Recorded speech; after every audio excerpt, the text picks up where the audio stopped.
Bonsoir à tous.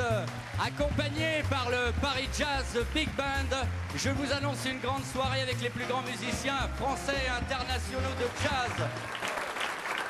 Oh, tiens, regardez les filles un petit peu là. Regardez-moi ce regard là, juste là, voilà. Ça, on est complètement dans l'ambiance des crooners. Et si vous m'aviez connu avec des cheveux.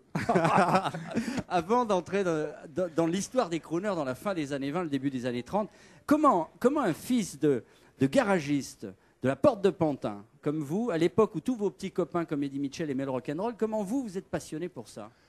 Bah, c'est la voix de baryton léger. Bon, j'avais une voix de baryton léger, je suis désolé. Qu'est-ce qu'un crooner? Le crooner, c'est un type qui arrive sur scène qui dit j'ai un âge certain, je bois trop, j'ai de l'arthrose, mais vous allez voir comment je chante. Eh bien justement, mesdames, messieurs, on applaudit Guy Marchand. Emilio, c'est le titre de son nouvel album, Guy Marchand. Je vous rappelle que vous assistez à la première édition des Django d'Or, victoire du jazz. Le jazz est partout, mais bravo, il le mérite.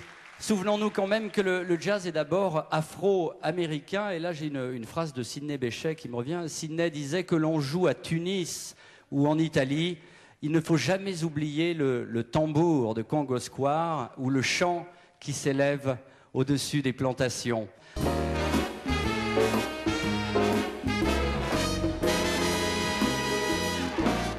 S'il l'avait connue, Duke Ellington aurait sûrement composé pour elle Sophisticated Lady, mais Duke Ellington ne l'a pas connue, car c'est une femme d'aujourd'hui, et pourtant elle nous rappelle une époque délicieuse où la musique était luxueuse et où l'apparition de la chanteuse était fastueuse.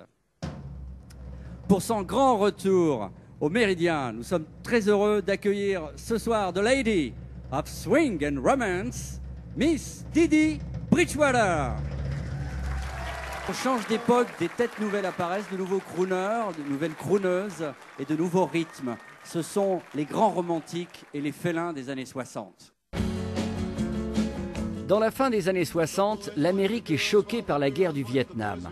Les mouvements pacifistes sont en pleine émergence et les vieilles blagues sexistes des crooners de Las Vegas ne font plus rire. Excite le smoking et les vieilles rengaines de Perry Como.